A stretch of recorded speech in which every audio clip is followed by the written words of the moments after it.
Happy Friday, everyone. Thank you for staying for the last panel here. I'm very excited about this because I'm honored to host a panel, a group of female leaders. I think it's kind of rare in our industry to see a panel that's just all female and they're all leaders on the compliance side of this world. So, without further ado, I'll let everyone to introduce themselves.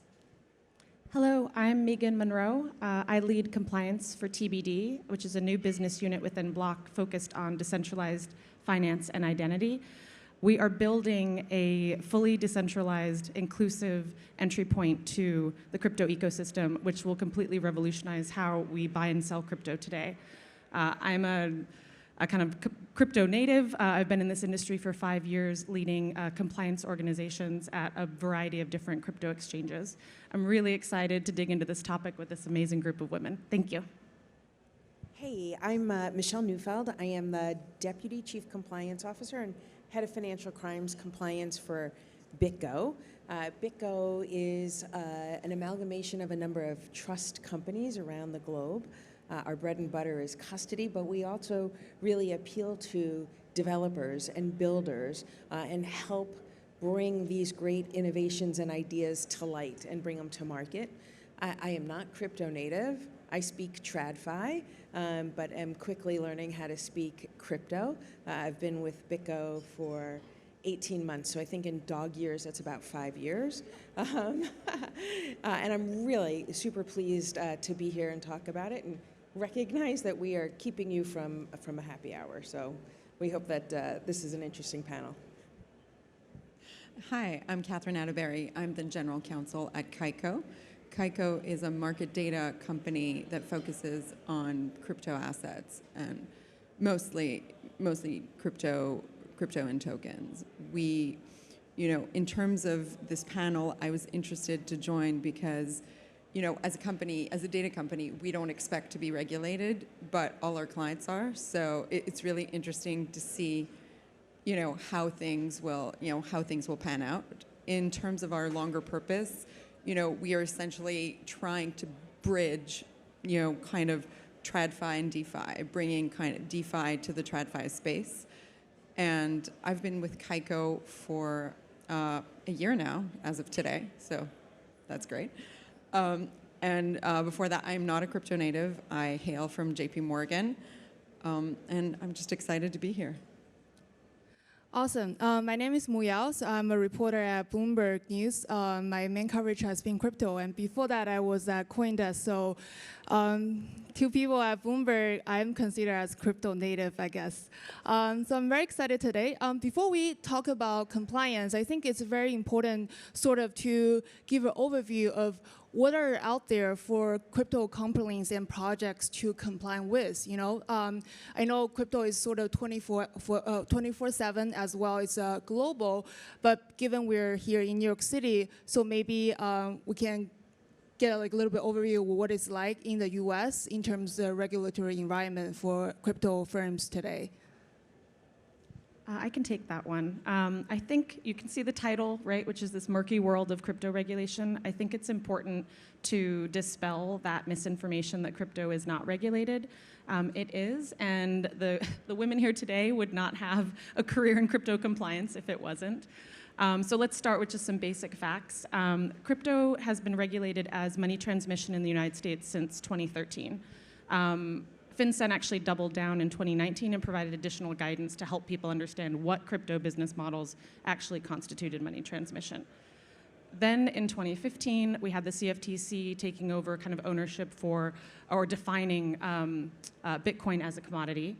The same year, New York DFS came out with their Bit license, which is the first state-level cryptocurrency legislation. We've got the SEC that's been regulating ICOs as securities since 2017. And we have current legislation that, if passed, will actually give the CFTC complete oversight for Bitcoin and Ethereum. So I'd say that's pretty regulated, but I'd love to hear from you guys. Yeah, I mean, yes to all of that. And I would add, when even when it's not regulated, there are existing rules, right? There are rules of TradFi. And it would be, I think and I'll say it, I think it's kind of silly to take the approach that, oh, those rules don't apply. Because pieces of them will and might and probably do. So why not take the initiative of figuring it out, right? And I think there's a huge opportunity right now to look at the existing rules, to tweak or kind of tease out your understanding, and to go back honestly to regulators and say, this is how we do, this is how we read this, and this is how we're doing it. And what do you think? Because that's really the message that they're giving. I mean, if I'm being crass, they're giving the message that says we don't really know what we're doing. But if I'm being kind of sympathetic, I think they're giving the message that we want to learn more, we want to see what's going on. So to completely shut your eyes to, 100 years of regulation, I think is quite limited.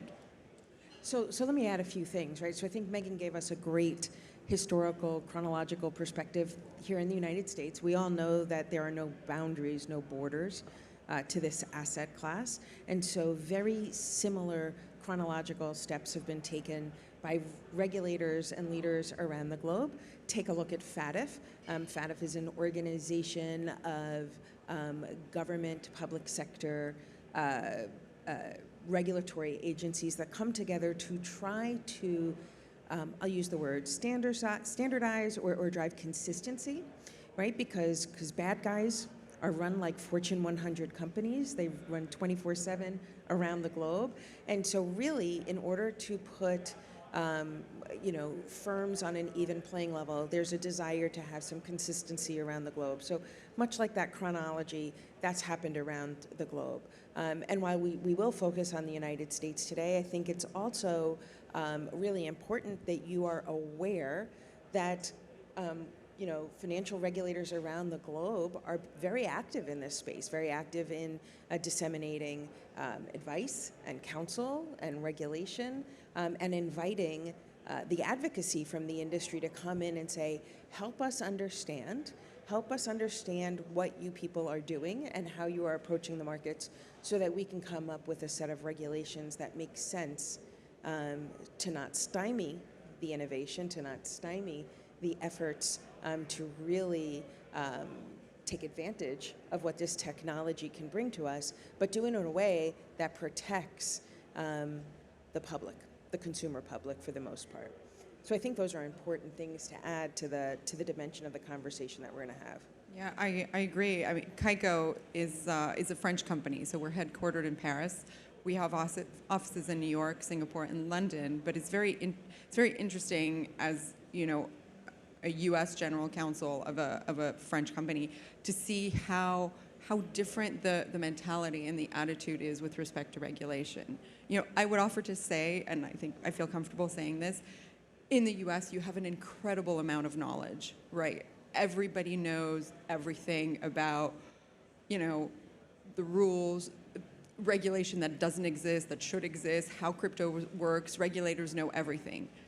And then there's some reticence and kind of lack of kind of getting it together to act. In Europe, I find that it's a very different way. There's a huge energy to act, but the kind of the access and the knowledge on complicated issues is not there. So you get kind of a broad set of rules, and then you get to, for example, in France with MiCA, you get to a point where they're like, oh my God, how does this really work? So I would fair to say that probably the U.S. is in a better place, right? Taking it slow, learning how it works, instead of kind of shooting out this regulation that, all of a sudden it's like, oh wow, no. That's a great point, Catherine. Those are great. I think you all give a really good overview of what's been happening in the U.S. and also globally. For me, I'm surprised that there has been actual regulation since 2013. That's pretty insane. It looks like today, especially, there's been a lot of active conversations as well between crypto firms and the regulators in the U.S. Around, specific rules and things like that. I just wondering, what are some of the remaining sort of questions on the compliance side to be answered on the regulator side? Do you want to start, Kat? Yeah, sure, I can take that one. I think this really comes down to the products themselves. So there's this tendency to immediately kind of associate crypto products with an existing financial product. And if you were here for the last session, you heard a lot of that. Like, look, we've got, derivatives, we've got like all this stuff that is typical financial products, but the reality is that crypto is more than that. There is regulated products, of course, there are financial services products, but there are also unregulated products, and there are technology solutions. So a perfect example would be something like Lightning, right? So Lightning is actually a kind of network that allows for Bitcoin to scale. That's a technology solution, right? That shouldn't be regulated in the same way that the Visa and card networks are regulated. And then you have things like a perfect example of the MiCA solution that, or regulation that Catherine mentioned around self-custody wallets, right? So self-custody gives customers the ability to kind of own their own, own their keys and therefore own their own assets, which means the assets aren't being stored by someone else on their behalf. So financial regulations don't apply because those are applying in a case where the customer has handed over that responsibility. So NFTs are a great example, a third example, but just where you've got NFTs that could be something very simple like just some sort of online photo, and then you've got actual fractional shares in a property or piece of art. So it's not that easy. I was going to say, Michelle probably has something. Yeah, I'm going to play counterpoint, right, and bring up this murkiness. So Lightning is a great example that I don't think is so black and white. I think we really live in a bunch of shades of gray. While Megan may feel like Lightning is not a financial product and a service, how do we resolve who's operating the nodes? And is the operation of a Lightning node money transmission between two parties? I think there are real questions around that, and I think that's why this area is murky, and I don't think that there is clarity. I think that with the evolution of the technology that supports it, the regulators have not kept pace. And this idea that we can simply apply existing regulatory infrastructure to products that look and feel the same, right? So I'd urge everybody to read September 9th Gensler, right? He says he's given lots of us advice, and if we're not reading it, then we're not paying attention. If it looks like a duck, it walks like a duck, it quacks like a duck, it's a duck. So he feels he has been very communicative with this community about his feelings around the SEC's jurisdiction. I think that another example, right, is travel rule. We've been talking a lot today about AML and BSA, right? The travel rule is an artifice of value transfer for traditional financial institutions. It does not contemplate this concept of blockchain and public information, no matter how hard it is maybe to decipher and decrypt through substreams and subgraphs that I learned about from Messari's engineer, who was just up here and had beautiful slides on that. And I don't speak that language, so apologies if I got the subgraph and substream wrong. But it does not contemplate, blockchain with public information on it. So do we really need travel rule the way it was designed for TradFi in this space? Right, so I think there needs to be, and I'm going to be this advocate for continued conversation and a willingness to sit down at the table and acknowledge that the technology that this asset class is based upon really does require a fresh sheet of paper to look at the existing regulatory infrastructure. I think we are not doing the United States a service. If one of Biden's goals in his executive order, right, was for the United States to continue to be a leader in this space, we're not doing ourselves a service if we're not taking the time, to sit down with a blank sheet of paper and say, okay, how does this work here best? Yeah, I think I'll be counterpoint to the counterpoint, Yeah. which is, I don't think you're getting a blank sheet of paper. I think that would be great, but I don't think that's happening, right? But there's huge opportunity, in my view, to explain, right? Not everything needs to be regulated, and not everything should be, and that's okay. And I think some regulators take the view that it's all scary and everybody's going to go bankrupt, and therefore let's regulate it to death. And, I think there's opportunity to say, no, we've looked at the rules. This doesn't apply because of X. Let's do this one. Let's not do this one because that doesn't make sense. And move through it that way.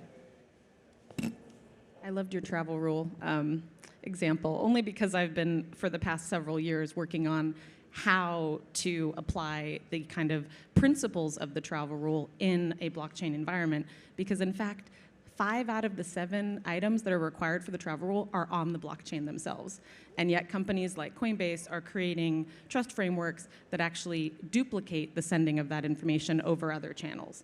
I'm not sure I love that, but I haven't found a solution yet. Just give me a couple more months. I think the conversation just now, brought up a really good point about crypto is so many things, just not a one product. And for regulators who really look at it, they need to ask so many different perspectives. I'm sure people who are here, especially from crypto firms like perspective, what they want to get out of the session is perhaps, what are some of the examples that from the leaders in the space that can give to them, like to kind of follow. So I'm just curious, in the past year or so, do you have any good experience that you can share with people here today? Experience with what exactly? As someone who is in Like a charge of the day-to-day compliance side, yeah. Yeah. So look, knowledge is power, and you have to stay connected. So maybe some practical tips. If are any of you guys compliance professionals in your organizations? Okay. Some practical things that you can do as you continue to make sure that the lines of communication are open.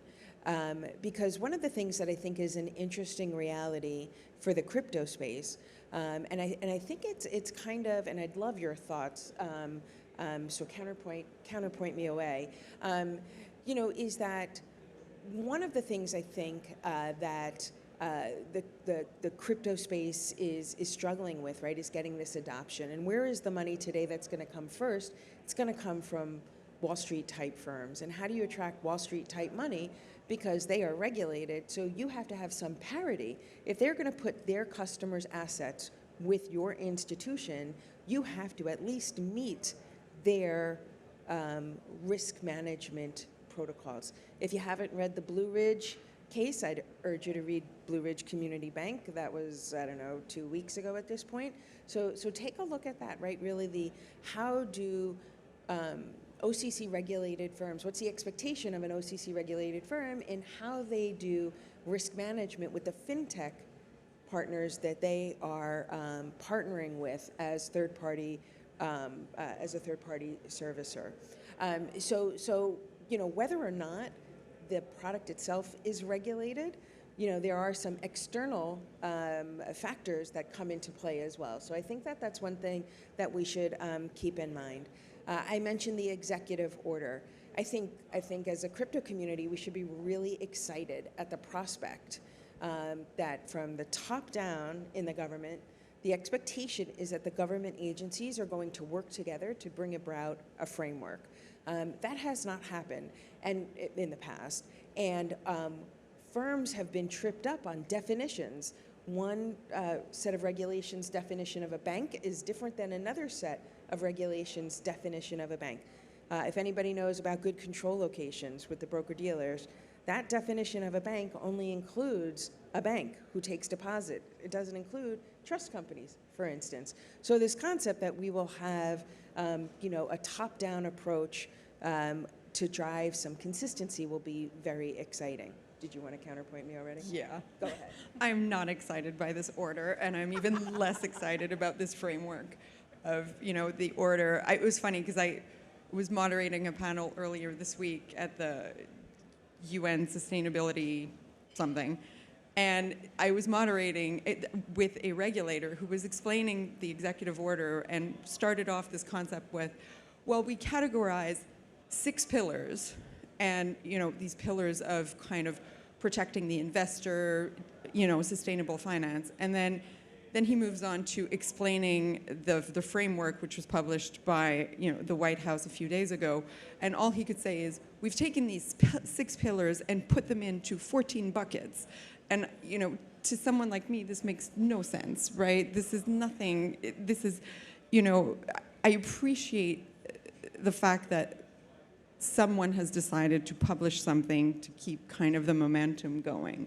But I'm not encouraged by the movement that regulators have made. I think the industry itself needs to move, and the regulators will catch up. Because 6 pillars into 14 buckets doesn't help me at all.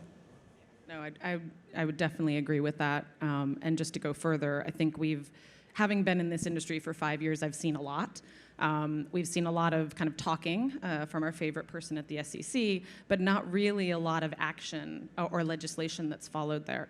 And so, there's been this kind of constant crypto's the wild, wild west. We've heard crypto's a gray, murky area. And that's for a reason, because there's a lot of conversations, but there's not a lot of clear prescriptive legislation that happens. And so after this 5 years, initially I was the same. I sat back and waited and was like, they're going to figure it out. They're going to figure it out. Just wait.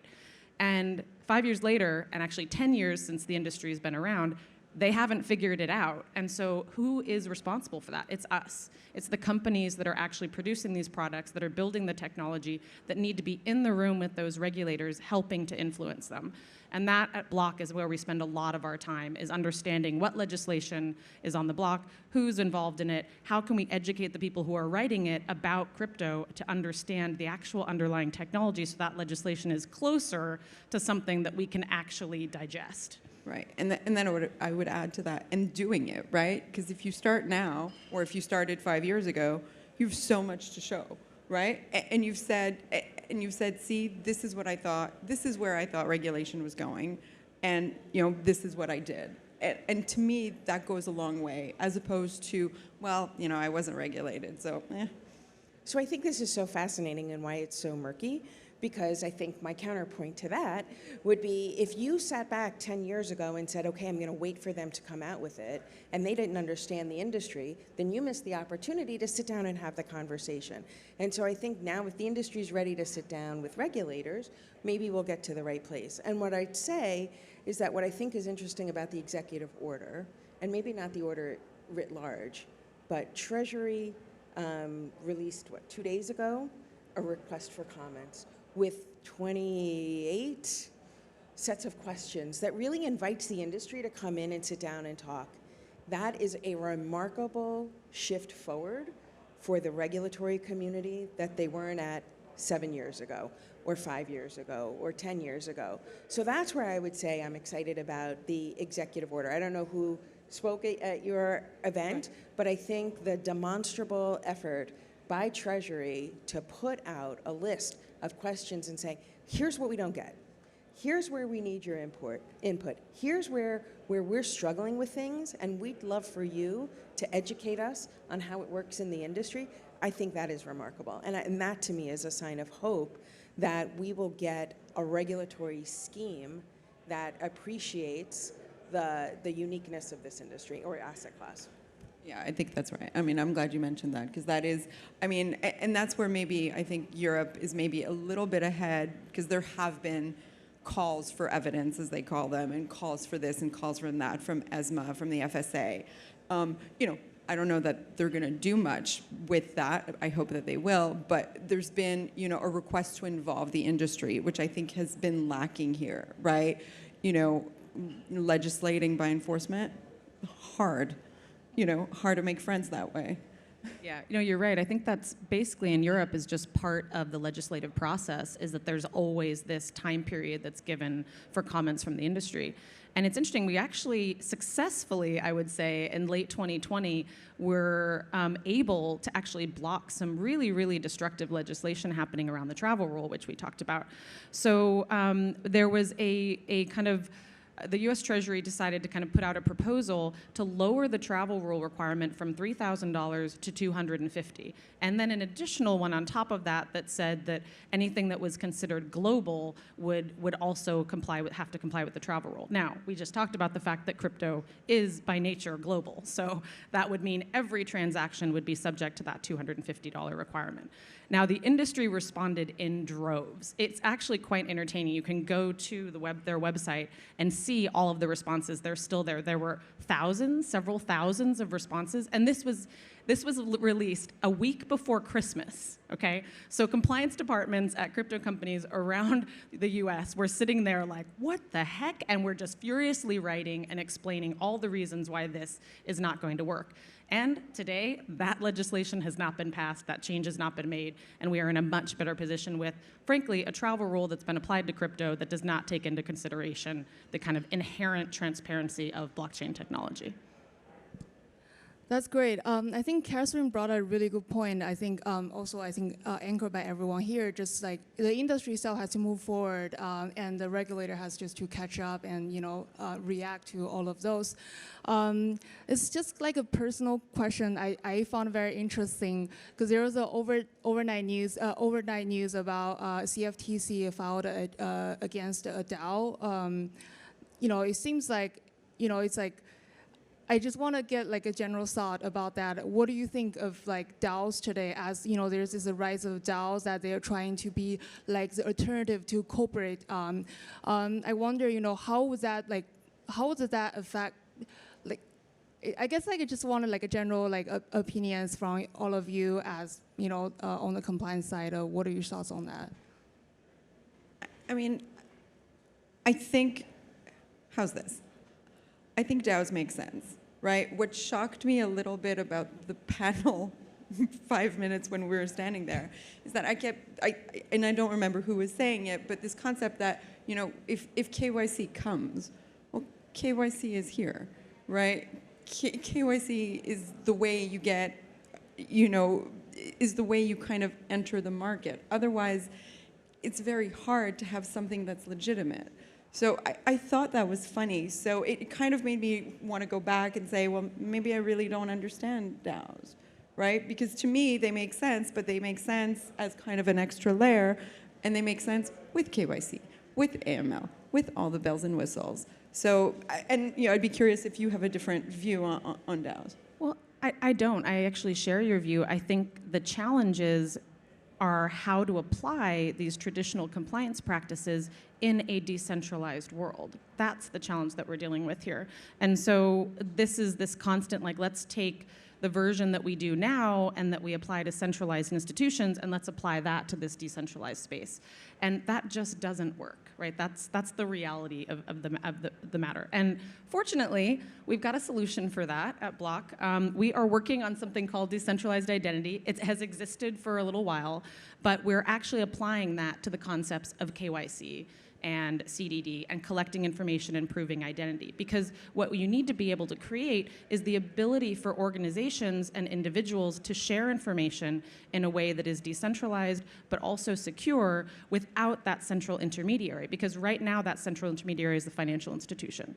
And so it's a way of essentially conducting KYC, ensuring compliance with any sort of regulatory obligations that may be out there, but also allowing the consumer to have more access and control over their identity.